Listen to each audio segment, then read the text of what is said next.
नमस्कार दोस्तों, मैं राहुल कुमार, आपका मेरे YouTube चैनल में बहुत बहुत स्वागत है। दोस्तों आज हम लोग बात करेंगे, जितने भी हम लोग इन्वर्टर की लोड टेस्टिंग किए हैं वो अपने मैक्सिमम कैपेसिटी से कम ही लोड चला पाया है। जहाँ पे हम एनर्जी मीटर लगा के टेस्ट किए हैं वहां की बात कर रहा हूँ। तो उस एनर्जी मीटर में हम लोगों ने देखा है कि जितनी लेवलिंग लगा हुआ है कंपनी द्वारा इन्वर्टर के ऊपर, उस मैक्सिमम लोड से कभी भी कम ही लोड वो इन्वर्टर चला पाया है एनर्जी मीटर में जो डिस्प्ले हुआ है। और वहीं पे देखा जाए तो अगर आप अपने घर पे चला रहे हैं उसी इन्वर्टर को, और उस इन्वर्टर पे आप देखते होंगे कि वो जो मैं लोड दर्शाया हूं एनर्जी मीटर में उससे कहीं ज्यादा ही वो लोड चला रहा है, या हो सके तो उस जो इन्वर्टर के ऊपर लेवल लगा हुआ है उससे भी ज्यादा इन्वर्टर वो जो है वहां पे लोड को चला दे रहा है। तो आखिर ये कैसे हो रहा है, उसी चीज को आज के इस वीडियो में हम लोग समझने की कोशिश करेंगे। तो सबसे पहले चीज, लोड वोल्टेज और करंट के रिलेशन को हम लोग समझ लेते हैं, उसके बाद ही दोस्तों कुछ समझने लायक रहेगा। तो सबसे पहले जो होता है कि यहाँ पे वोल्टेज जो होता है, जो कि हमारे पास जो सप्लाई आता है 230 वोल्ट, 220 वोल्ट या 250 वोल्ट, तो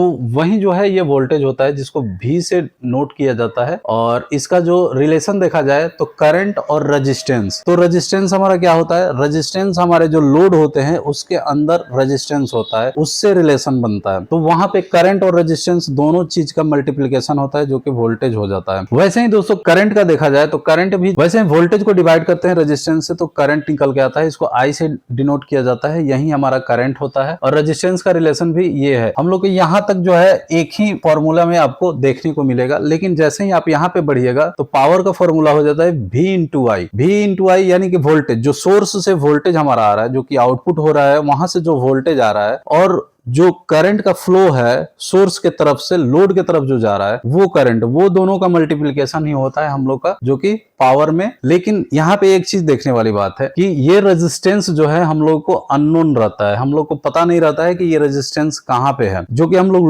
लोड जो होता है उसी का ये रेजिस्टेंस होता है। सबसे पहले बात कर लेते हैं कि अगर आपके पास एक बल्ब है जो कि 100 वाट का बल्ब जो होता है रेड कलर का जलता है, उस बल्ब को क्या 50 वोल्ट या 100 वोल्ट या 150 वोल्ट अगर हम दें तो वो क्या नहीं जलेगा? जलेगा, लेकिन जो है वो उतना पावर नहीं लेगा जो कि 250 वोल्ट या 230 वोल्ट के अराउंड जो पावर लेता होगा उतना पावर वो नहीं लेगा। वो 150 वोल्ट या 100 वोल्ट पे जितना पावर का कंजप्शन करेगा, 100 वोल्ट पे वो कम हो जाएगा, 150 वोल्ट पे 100 वोल्ट से ज्यादा का पावर का कंजप्शन करेगा। वहीं पे 200 वोल्ट जब करेंगे तो वो 150 और 100 वोल्ट से ज्यादा का कंजप्शन करने लगेगा। इसी तरह से वो 250 वोल्ट पे जाएगा तो वो मैक्सिमम पावर का कंजप्शन करने लगेगा। तो हम लोग रेजिस्टेंस पहले वैल्यू निकाल लेते हैं एक 100 वाट के बल्ब का। तो सबसे पहले देख लीजिए कि यहाँ पे हम लोग का जो है भी जो है हम लोग को नन है, मतलब कि कैसे हम लोग को 230 वोल्ट सप्लाई आता है, तो भी हमारा पता है कि 220 वोल्ट या 230 वोल्ट हमारा सप्लाई आ रहा है। पी हम लोग को पता है क्योंकि 100 वाट का बल्ब है, तो हम लोग को यहाँ पे आर निकालना जरूरी हो जाता है। तो आर जो जब निकलेगा तो आर का फॉर्मूला यहाँ पे हम लोगों ने पावर के हिसाब से आर का फॉर्मूला कहीं पे भी नहीं है। तो अगर पी को हम लोग थोड़ा सा बढ़ाते हैं तो p is equal to v का फॉर्मूला, अगर वी यहाँ पे ले लेते हैं तो वी का फॉर्मूला अगर हम यहाँ पे डालते हैं आई इंटू आर, तो आई आर इंटू आई, तो हमारा पी इज इक्वल टू हो जाएगा आई स्क्वायर आर। अगर वो चीज हम लोग यहाँ पे नहीं करते हैं तो आई का फॉर्मूला यहाँ पे पुट कर देते हैं, तो जैसे इसको और एक्सप्लेन करेंगे तो यहाँ पे भी ही रहेगा, भी इंटू आई का फॉर्मूला हो जाएगा गुणे भी डिवाइडेड बाई आर। तो यहाँ पे आर निकल जा रहा है, आर आ जा रहा है यहाँ पे। तो अब हम लोग इसको देखते हैं तो पी इज इक्वल टू भी स्क्वायर डिवाइडेड बाई आर। इन दोनों में से, इस दोनों में से कोई भी फॉर्मूला अगर हम लोग लेके चलते हैं तो हमारा आर का वैल्यू निकल जाएगा। आप लोग देख पा रहे होंगे इन दोनों में से कोई फॉर्मूला लेकर अगर हम लोग चल रहे हैं तो आर का वैल्यू निकल जाएगा। तो हम लोग देखते हैं आर का वैल्यू निकालते हैं, इसको थोड़ा सा इसको क्लियर कर लेते हैं। अब R इक्वल टू हमारा, हम ये फॉर्मूला लेकर चल रहे हैं तो R इक्वल टू भी स्क्वायर डिवाइडेड बाई P। ये आप लोग समझ पा रहे होंगे, ये क्लियर हो गया आप लोग का। तो यहाँ पे भी का वैल्यू हम लोग को पता है 230 मल्टीप्लाई बाई 230, ये स्क्वायर है इसलिए हम लोग ऐसे लिख रहे हैं सिंपल समझने के लिए। और 100 वाट हमारा जो है बल्ब का कंजप्शन है, 100 वाट। एक जीरो से एक जीरो कट गया, एक जीरो से एक जीरो कट गया, तो हमारा जो R का वैल्यू निकल जाएगा 530 या 29 ऐसे कुछ होगा, 529 होगा, 529 ये हमारा आर का वैल्यू हो जाएगा।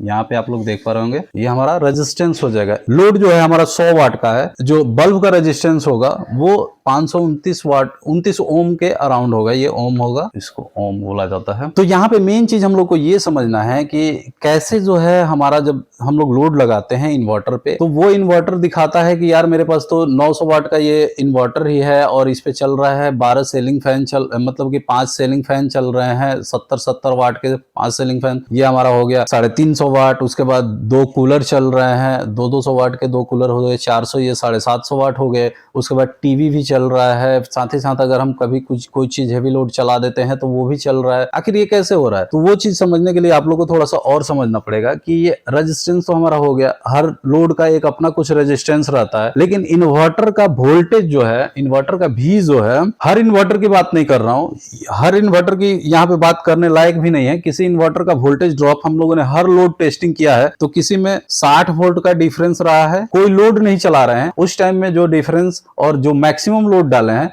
उस टाइम का जो वोल्टेज का डिफरेंस रहा है, दोनों के बीच का डिफरेंस वो 60 वोल्ट तक गया है। यानी कि अगर हम वोल्ट जो है 230 से घटाकर उसको सीधे 170 वोल्ट पे लाते हैं, तो 170 वोल्ट अगर हम ले लेते हैं यहाँ पे, ये हमारा वोल्टेज हो गया। तो जैसे ही 170 वोल्ट होता है तो वहां पे अगर हम लोग देखें P = V² divided by R हम लोग करते हैं, तो V हमारा क्या है 170 यानी कि 170 गुणे 170 डिवाइडेड बाई R। तो R हमारा जो है 529 है, तो इसको हम लोग 529 कर लेते हैं। अब इसको हम लोग डिवाइड करेंगे तो जाहिर सी बात है कि यहाँ पे हम लोग जो 230 पे करते थे 230 वोल्ट है, ये हमारा घट गया, तो जाहिर सी बात है कि पावर भी हमारा घट जाएगा। यहाँ पे आप लोग देख पा रहे होंगे ये 170 वोल्ट हो गया है, पावर भी हम लोग का घट जाएगा। ये चीज आप लोग को समझाना चाह रहा था, जो कि आप लोग देख पा रहे होंगे कि यहाँ पे जब 170 वोल्ट हो रहा है तो जैसे ये 220 वोल्ट पे हम लोग निकाले 230 वोल्ट पे, तो 230 वोल्ट पे तो ये तो मैक्सिमम पावर अपना ले रहा था, 100 वाट का पावर ले रहा था। लेकिन जैसे ही इसको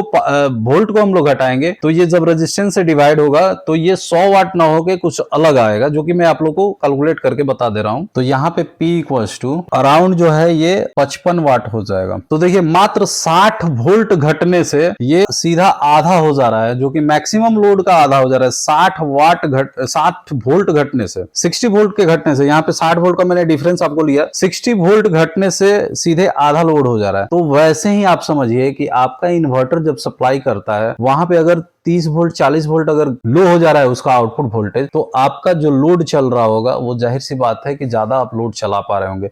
आप ऐसे समझिए ना, सबसे सीधा बात कि आपका अगर फैन लगा हुआ है तो वो 220 वोल्ट पे भी चलता है, तो 220 वोल्ट पे वो कितना पावर लेता है, वो आपका 70 वाट है तो 70 वाट लेगा, क्योंकि कंपनी जो रेटिंग लगाई है 230 वोल्ट या 220 वोल्ट पे लगाई है कि 70 वाट इसका कंजप्शन होगा। तो क्या आप ये समझिए कि 100 वोल्ट आएगा, आपको 100 वोल्ट इस फैन में सप्लाई दिया जाएगा, तो क्या वो नहीं चलेगा? वो चलेगा, लेकिन उतना स्पीड से नहीं चलेगा, उसका करंट का कंजप्शन घट जाएगा और इसी के दौरान जो है उसका वाटेज भी घट जाएगा। वो उतना वाट लोड नहीं लेगा जितना वाट उसका मैक्सिमम कंजप्शन है। तो ये चीज मुझे समझाने का मेन मकसद था। जैसे एक जन का मेरे पास कमेंट आया था कि वो बोल रहे थे कि इन्वर्टर पे जब चलता है 200 वाट का बल्ब तो वो 150 वाट हो जाता है। वो 150 वाट नहीं होता है, वो इन्वर्टर का वोल्टेज ही घट जाता है। इन्वर्टर का वोल्टेज जब घट जाता है तो करंट का कंजप्शन कम हो जाता है, और करंट का कंजप्शन कम हो जाता है तो पावर भी हम लोग का कम हो जाता है। आप लोग समझ सकते हैं यहाँ पे, जो कि मैंने आप लोग को समझाने की कोशिश किया हूं।